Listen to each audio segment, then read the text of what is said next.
अस्सलामु अलैकुम। अल्लाहुम्मा सल्ली अला मुहम्मदिन कमा तुहिब्बु व तर्दा लहू।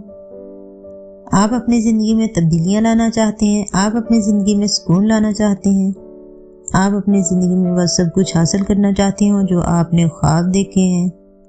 आप सब इसके लिए बहुत मेहनत और बहुत कोशिश कर रहे हैं, लेकिन वो आपको मिल नहीं रहा। तो कमी किधर है? कमी है उसी जगह पर जहाँ आपको थोड़ी सी मेहनत मशक्क़त करनी पड़ेगी, या थोड़ी सी मेहनत करनी पड़ेगी, या थोड़ा सा अपने आप को बदलना पड़ेगा। फिर आप देखिएगा आपकी ज़िंदगी में कैसी कैसी तब्दीलियाँ हो जाती हैं। आप ज़िंदगी में वो सब कुछ हासिल कर पाएंगे जो अभी तक आपकी सोच में था, आपके ख्याल में था। और इसके लिए आप लोगों के साथ शेयर करूँगी इस्तिग़फ़ार और एक सूरत। आपने ये दोनों चीज़ें पढ़नी है और किस तरह से इन दोनों चीज़ों की वजह से लोगों की ज़िंदगियाँ बदल गई हैं। एक छोटी सी स्टोरी भी शेयर करूँगी, लेकिन इसके लिए आप लोगों ने मेरी वीडियो को मुकम्मल देखना है ताकि आप लोगों को सारी चीज़ें समझ आ सकें और इसमें मौजूद पॉइंट्स में बताना चाहती हूँ वो तमाम आप लोगों को समझ में आ जाएं, और जो भी मैं पॉइंट्स इसमें आपको समझाना चाहती हूँ वो आपकी समझ में आ जाएं। अस्सलामु अलैकुम, welcome back to my YouTube channel. I hope कि आप बिल्कुल ठीक ठाक होंगे, और अल्हम्दुलिल्लाह से मैं भी बिल्कुल ठीक हूँ। और यहाँ पे मैं फिर इस्तिग़फ़ार सीरीज़ की वीडियो लेकर आई हूँ आप लोगों के सामने। चलें जनाब, आज की वीडियो स्टार्ट करते हैं। इससे पहले कि अगर आप चैनल पर नए हैं तो चैनल को सब्सक्राइब करें ताकि हमारी आने वाली हर नई वीडियो का आपको नोटिफिकेशन मिल सके। अगर वीडियो अच्छी लगे तो लाइक ज़रूर करें, शुक्रिया। हमारी एक बहन ने कहा है कि हम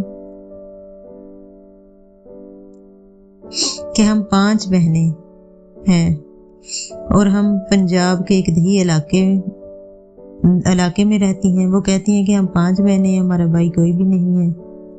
और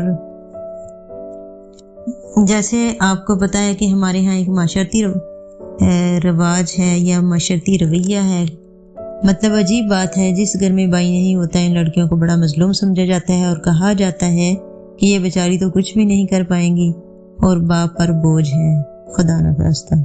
हालांकि लड़कियां बोझ नहीं होती, ये सिर्फ जिम्मेदारियां होती हैं और जन्नत का रास्ता होती हैं।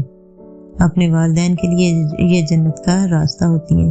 वो कहती हैं इसी तरह के हालात थे और पसमानदा सा इलाका था, और लोगों के जहन में यही था कि हमारे वालिद साहब जो हैं वो बड़े मजलूम हैं, इनकी 5 बेटियां हैं। वो कहती हैं कि हमारे अब्बू ने हमें पढ़ाया लिखाया, जहाँ तक उनसे हो सका उन्होंने हमारी तालीम के लिए किया। ख़ानदान वालों की मुखालफत मोल लेकर हमें पढ़ाया।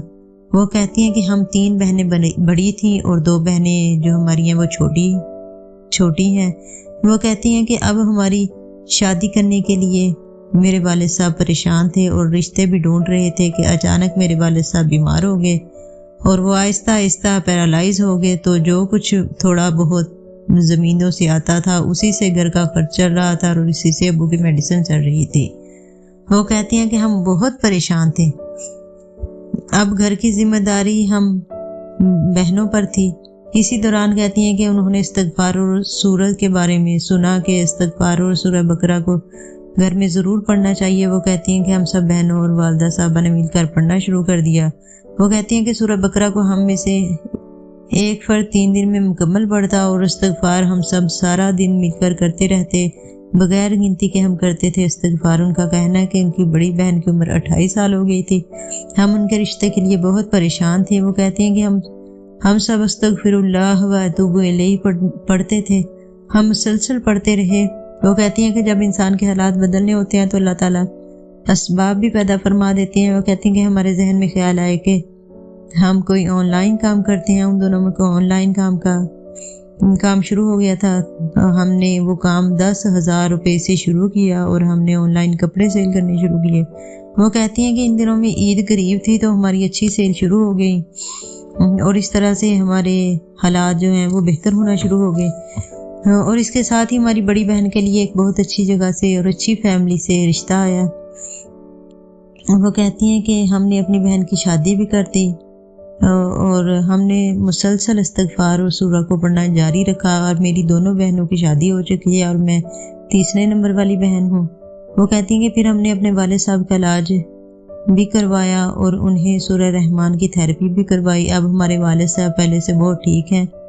اب آپ سب لوگ بھی استغفر اللہ کی کثرت کریں اور اللہ تعالیٰ سے اپنے گناہوں کی معافی ضرور مانگیں، کیونکہ جب اللہ تعالیٰ بندے کو معاف کرتا ہے تو راستے بھی بننا شروع ہو جاتے ہیں۔ اللہ تعالیٰ اس بندے کے لیے دروازے کھول دیتا، عقل کھول دیتا ہے، وہ سب کچھ عطا کر دیتا ہے جو بھی انسان کی سوچ میں تھا۔ اللہ تعالیٰ مجھ سمیت آپ سب کی توبہ استغفار قبول فرمائے اور سب کے گناہ معاف فرمائے۔ تو جناب یہ تھی ہماری آج کی ویڈیو، اگر پسند آئے تو لائک اور شیئر ضرور کریں۔ کل ملیں گے ایک نئے